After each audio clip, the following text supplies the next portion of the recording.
Movido pelo Espírito Santo, o apóstolo Paulo passou a ter como missão de vida dar testemunho de Jesus e provar que ele é o Cristo.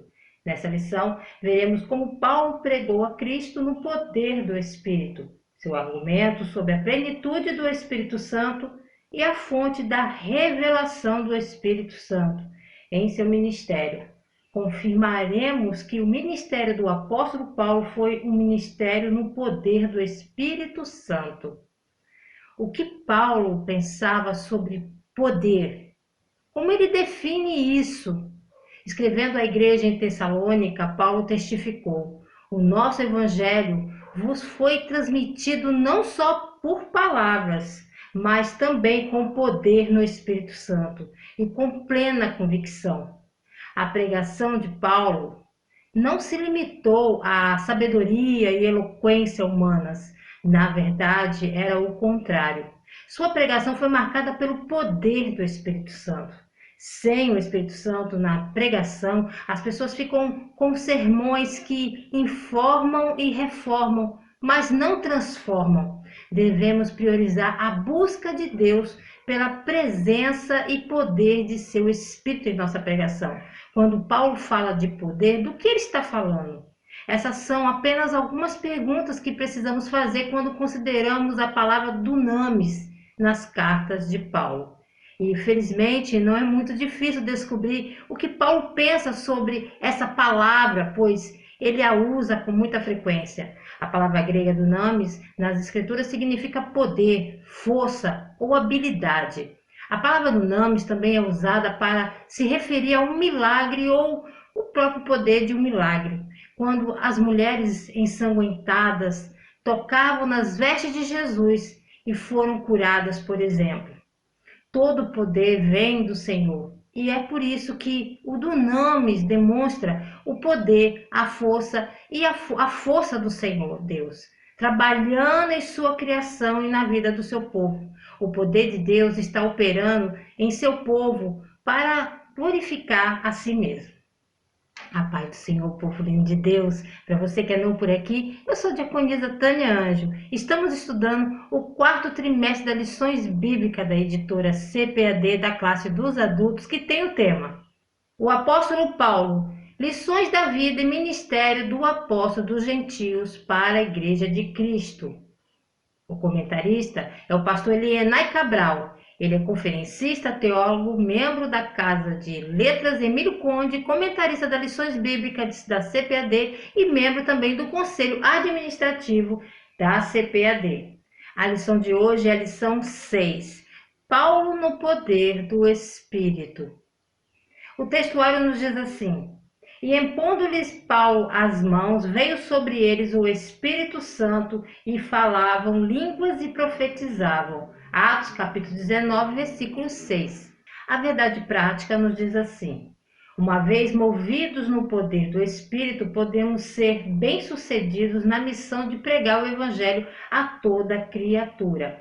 A leitura bíblica em classe se encontra em Atos capítulo 19, versículo do 1 ao 7. Pegue papel e caneta e anote as referências que apareceram aqui no vídeo. Se você ainda não é inscrito, se inscreva nesse canal, curta, comente, compartilhe pelo menos com mais uma pessoa que você estará ajudando a esse canal a levar o ensino da palavra de Deus, ok? E lembrando que estamos no Telegram. O link para você chegar até lá está aí embaixo na descrição do vídeo, ok? Então vamos lá. Tópico primeiro: pregando a Cristo no poder do Espírito. Paulo movido pelo poder do Espírito. O livro de Atos mostra que Paulo, após a sua conversão, Paulo ficou alguns dias com os discípulos que estavam em Damasco. E logo em seguida ele pregava a Jesus que este era o Filho de Deus nas sinagogas. Mais tarde, quando chegou a Jerusalém, Paulo falava ousadamente no nome de Jesus. Era o poder do Espírito Santo que o movia de tal modo que o apóstolo não tinha outra missão senão pregar Jesus e este crucificado. Ele só poderia pregar tal mensagem pelo Espírito de Deus. Bom, depois de colocar sua fé em Jesus, Paulo imediatamente começou a pregar publicamente. Bom, sobre Jesus nas sinagogas em Damasco. Os judeus queriam matá-lo, mas ele escapou com a ajuda de alguns cristãos que o baixassem em uma cesta do alto do muro da cidade. Cada cristão aqui tem uma missão pré-planejada de Deus, projetada para você antes da criação e ativada no dia que você aceita Jesus. Mas você não pode servir com suas próprias forças. Então, no versículo 17, quando Paulo recupera sua visão, ele é cheio do Espírito Santo. Ele já habitou o Espírito Santo nele, na salvação, e agora está cheio do Espírito Santo na santificação. Em Efésios 5,18, ele diz: enchei-vos do Espírito Santo. Todo cristão deve ser saturado da palavra de Deus, dependente do Espírito, confessando seus pecados e servindo a Cristo em todas as coisas. Você está cheio do Espírito ou de si mesmo? Ou você vive na força de Deus ou vive na sua força? Você está contando com o poder de Deus ou com o seu próprio poder? E sempre que um crente está imerso no Espírito de Deus, ele está imerso na igreja de Deus, um com os outros. No versículo 17, 19 e 28, então Ananias disse: irmão Saulo. Versículo 19, agora por vários dias Paulo estava com os discípulos que estavam em Damasco. Versículo 28, e ele estava com eles. Paulo estava imediatamente com a família de Deus. O caminho de pregação. Depois do estágio no deserto da Arábia por 3 anos, Paulo voltou a Damasco e daí foi para Jerusalém. Não teve uma recepção calorosa porque os cristãos de Jerusalém, inclusive os apóstolos, ainda temiam a presença do antigo Saulo de Tarso. Com algumas reservas, ele foi acolhido na igreja-mãe e todos ouviram o seu testemunho e, sem se intimidar, ele pregava ousadamente para os judeus e gregos da cidade. Entretanto, Paulo recebeu uma revelação que deveria sair de Jerusalém. Bom, ali ele encontra uma recepção fria, né? A liderança ali não confiava nele. No versículo 26 e 27 diz: e quando ele veio para Jerusalém, ele estava tentando se associar com os discípulos e todos estavam com medo dele, não acreditando que ele era um discípulo. Bom, no início, em Jerusalém, eles tinham medo de Paulo. Eles não acreditavam que ele era sincero, então os crentes o evitaram, até que o incrível Barnabé, cujo nome significa filho da consolação ou filho da exortação, e ele era mesmo, atestou Paulo. Então eles o aceitaram. Enquanto outros não confiavam por causa do passado de Paulo, Barnabé acreditava no presente de Paulo. Barnabé não viu o que as pessoas eram, mas o que as pessoas poderiam se tornar. Independentemente disso, nos versículos 28 a 30, Paulo estava pregando a Cristo com tanta eficácia que os judeus tentaram matá-lo novamente. Então, novamente, os crentes tiveram que esqueirar Paulo para fora da cidade, desta vez para a costa de Cesareia. Quando você está cheio do Espírito, imerso na palavra de Deus, você não tem medo. 2 Timóteo, capítulo 1, versículo 7, Paulo diz: porque Deus não nos deu o espírito de timidez, mas de poder, amor e disciplina. Paulo e as 2 viagens missionárias. Na primeira viagem, Paulo não estava só, mas acompanhado e assistido por Barnabé, que era um conselheiro competente. Os dois, Paulo e Barnabé, passaram por vários lugares e visitaram os discípulos que estavam em Antioquia, Fenícia, Chipre e outros pequenos lugares. Na segunda viagem missionária, o apóstolo e Barnabé voltaram a Antioquia porque a igreja dessa cidade havia crescido e se tornou o ponto de partida para visitar outra cidade. Nessa viagem, eles passaram por Listra, ou Troade, Filípios, Tessalônica, Bereia, Atenas, Corinto e, por fim, Éfeso. Em todas essas viagens, o Espírito Santo movia o ministério de Paulo. Bom, aqui, irmãos, esse tópico ele será mais aprofundado na lição 7, a próxima lição, que vai falar das suas viagens missionárias, tá? Então, a gente tem que ir com mais calma nesse tópico aqui, ok? É só uma dica. Então, Paulo e Barnabé em Antioquia, na Síria, o Espírito Santo chama para fazer uma jornada evangelística. Testemunhos de incríveis mistérios e vidas transformadas nós vemos em Atos 19. Quão poderosamente Paulo ministrou em Éfeso, e aqui estão alguns dos destaques que a gente quer deixar frisado aqui. Pessoas estavam sendo salvas, as pessoas estavam sendo batizadas no Espírito Santo. Paulo pregou e ensinou poderosamente ali.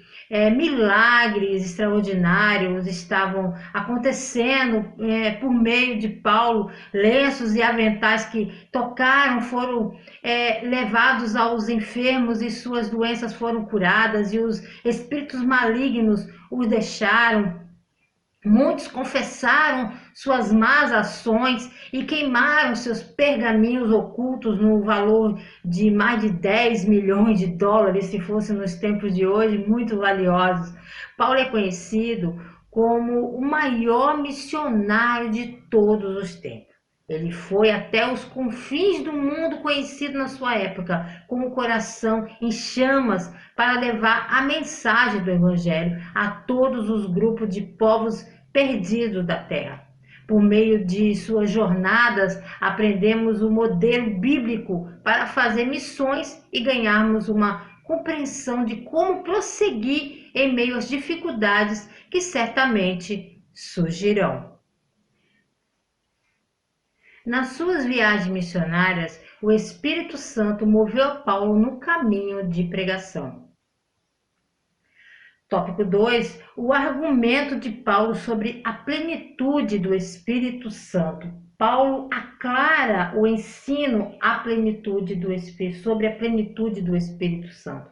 Nos capítulos anteriores, depois da separação entre Paulo e Barnabé, o jovem Timóteo e Silas passaram a acompanhar o apóstolo. Quando Paulo voltou a Éfeso, deparou-se com um grupo de discípulos que seguiam o ensino de Apolo e foram batizados com o batismo do arrependimento de João Batista. Esses discípulos ouviram falar de Jesus, mas não conheciam a doutrina do batismo no Espírito Santo.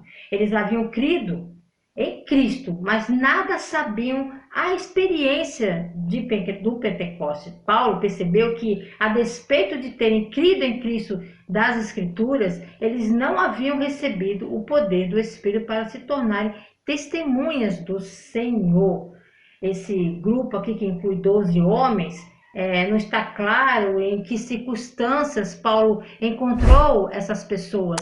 Nem Lucas, que escreveu, diz como eles estavam associados à comunidade cristã em Éfeso. Esses discípulos eram deficientes em seu conhecimento do caminho e nem mesmo sabiam sobre a característica definidora dos cristãos. O ponto da narrativa parece ser que eles eram apenas isso, seguidores de João e seguidores mal informados. Parte da mensagem de João tinha sido o futuro batismo de Jesus no Espírito Santo, mas esses homens nem mesmo sabiam que havia um Espírito Santo. O grupo ignorava o evento de Pentecostes e tudo que se seguiu depois. É preciso crer para receber o Espírito Santo. Ninguém recebe o batismo no Espírito Santo antes de crer em Cristo como Salvador. Somente depois de passar pela experiência da conversão, de conhecer Jesus como o Salvador, então o Senhor concede o dom do Espírito Santo, ou seja, o batismo no Espírito Santo sobre a pessoa convertida. Paulo disse a eles que o batismo de João foi meramente um batismo de arrependimento, e esse é apenas o primeiro passo para vir a Cristo. Então Paulo explicou a eles que aquele de quem João profetizou havia chegado a saber Jesus. Sem dúvida, ele lhe contou sobre sua morte na cruz, como substituto dos pecadores, sobre sua ressurreição dentre os mortos e sobre sua ascensão no céu. Quando ouviram o Evangelho, eles creram em Cristo e foram batizados como uma confissão de fé. Então Paulo impôs suas mãos sobre eles e o Espírito Santo veio sobre eles. E eles começaram a falar em línguas e a profetizar. Primeiro, irmãos, você renuncia ao poder do pecado e do mal sobre a sua vida e então recebe a promessa de uma nova vida por meio do dom do Espírito Santo. Paulo cuida de esclarecer Apolo. Quem era Apolo? Era um judeu de Alexandria, cidade egípcia de grande cultura. Certamente Apolo teve uma elevada formação, principalmente no conhecimento das escrituras sagradas, e se destacava pela eloquência. Tornou-se um discípulo de João Batista à distância e creu na mensagem dele. Apolo tornou-se pregador de Cristo, mas não havia experimentado ainda o poder do Espírito Santo. Fez discípulos em Éfeso, os quais eram fiéis à sua mensagem. Quando Paulo enviou Áquila e Priscila para Éfeso, tinha por objetivo orientar Paulo acerca da via do Espírito Santo. Antes que o apóstolo chegasse a Éfeso, Apolo foi para Corinto. Lucas agora nos apresenta Apolo, um certo judeu chamado Apolo. Ele era um homem judeu e, portanto, podemos entender que ele foi bem instruído nas escrituras hebraicas. Ele nasceu em Alexandria, um importante centro de aprendizagem em sua época. E, na verdade, em Alexandria, uma cidade construída por Alexandre o Grande, havia provavelmente a maior biblioteca do mundo antigo, com 500.000 de volumes de livros, o que na época era uma coisa notável. A colônia judaica em Alexandria era bem grande. Era tão grande, na verdade, que as escrituras hebraicas foram traduzidas para o grego e para aquela comunidade de judeus, visto que se tornara tão helenizada que muitos judeus alexandrinos haviam esquecido ou nunca aprenderam a língua hebraica. A tradução feita em Alexandria é a famosa Septuaginta.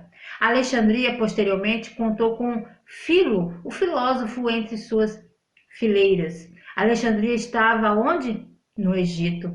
Deus o chama para fora do Egito, ensinar-lhe sobre o Messias, e finalmente ele conhece o Messias como Jesus. Essa poderia ser uma imagem do verdadeiro Israel e de sua maturidade. Agora, Apolo era tão versado nas escrituras hebraicas que Lucas se referia a ele como poderoso nas escrituras, o que não é dito de mais ninguém em toda a Bíblia, nem Paulo, nem Pedro, ninguém mais. Apolo, sem dúvida, tinha habilidades incomuns na exposição da verdade, na comunicação das coisas da palavra de Deus. O que precisamos hoje são pessoas que sejam poderosas nas escrituras. A palavra escritura aqui se refere ao Antigo Testamento.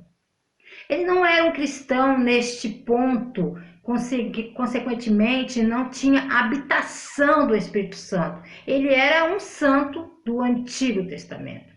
Essa não era uma habilidade natural, porque o homem natural não pode entender as coisas do Espírito. Alguns, como Paulo e Apolo, têm papéis de liderança pública voltados para a frente, enquanto outros, como Priscila e Áquila, têm papéis de apoio, mas nos bastidores.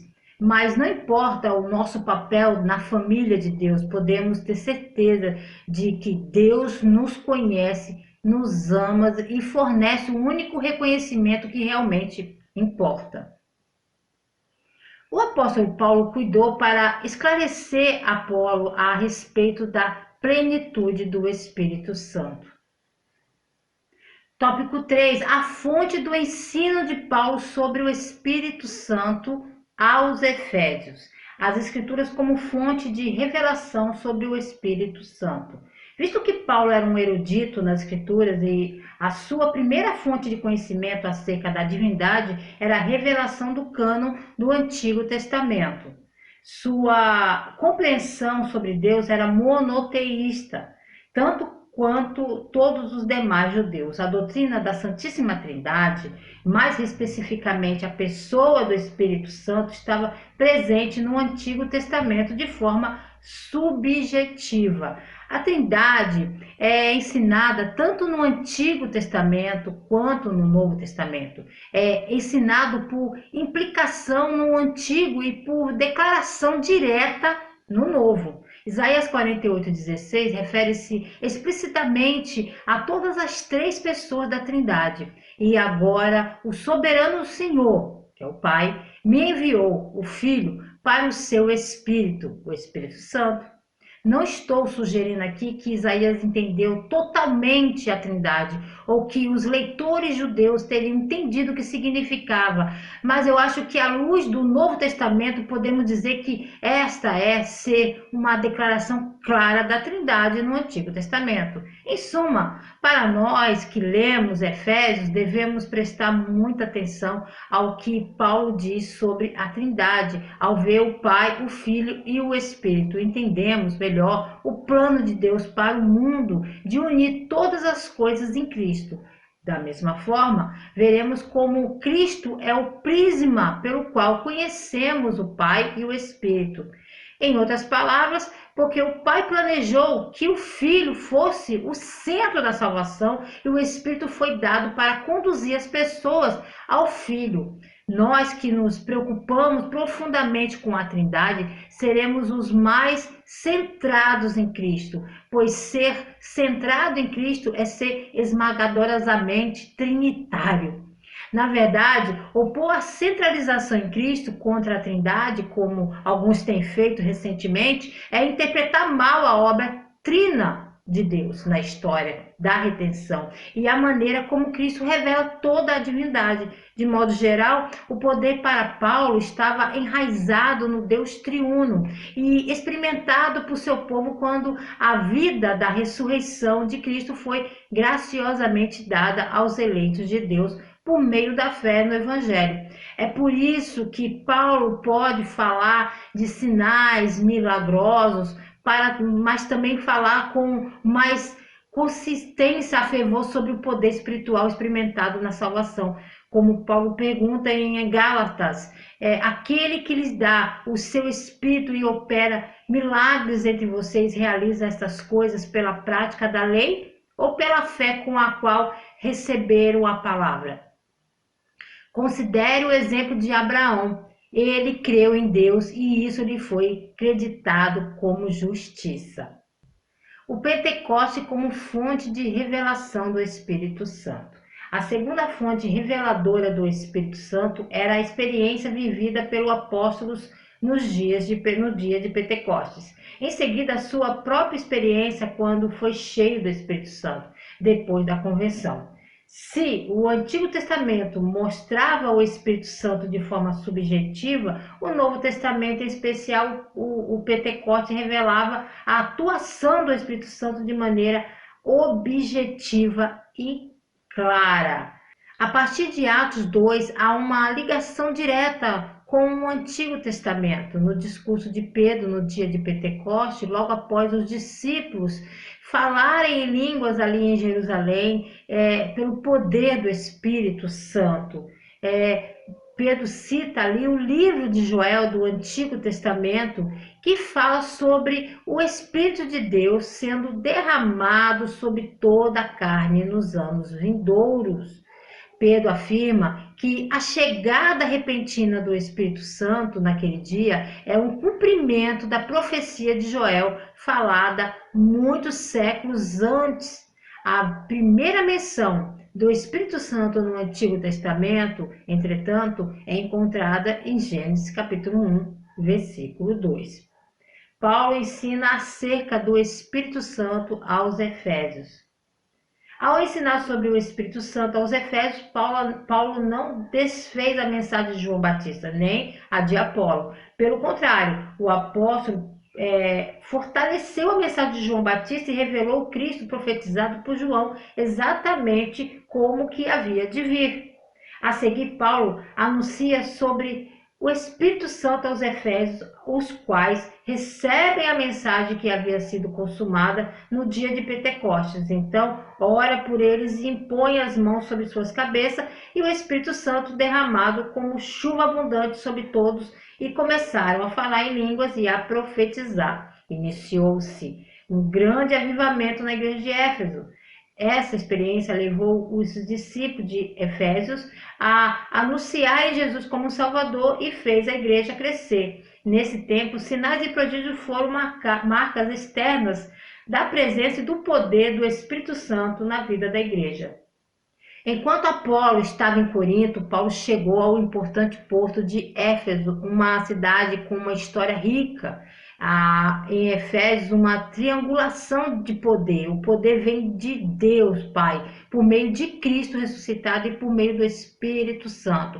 Semelhante a 1 Coríntios 12, 4 ao 6, Paulo enraiza o poder na obra do Deus Trino, comunicado por meio do Evangelho da graça de Jesus Cristo, que reconcilia o homem com Deus e o ressuscita para a vida em Cristo. Assim, o poder em Efésios não é um milagre abstrato, mas uma ressurreição pessoal do homem interior para conhecer o amor de Deus.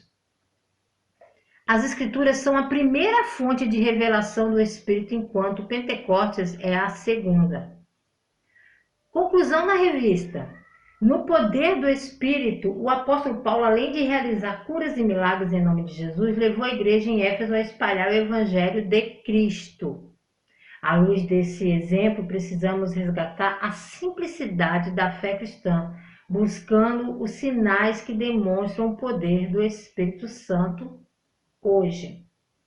Se ser cheio do Espírito é igual a ser cheio do Espírito, então deve ficar claro que o cristão cheio da palavra é o cristão cheio do Espírito Santo. À medida que a palavra de Cristo habita em nós ricamente, controla todos os nossos caminhos, à medida que andamos em obediência à palavra, o Espírito de Deus nos enche, domina e controla para a glória do Senhor Jesus Cristo. Portanto, para ser um cristão cheio do Espírito, você deve estar crescendo em sua compreensão e aplicação da palavra de Deus. O poder de Deus, ele foi manifestado na vida de Paulo, não para que Paulo fosse visto como poderoso, mas para que o Senhor Deus fosse glorificado. Paulo rejeitou isso em 2 Coríntios, capítulo 4, versículo 7. Mas temos esses tesouros em potes de barros para mostrar que o poder superior é Deus e não de nós. E hoje chegamos na lição 6, estamos já a caminho de terminar o ano. Como tem sido as suas aulas? Estudar sobre o apóstolo Paulo é sempre muito edificante, é um personagem muito querido por todos.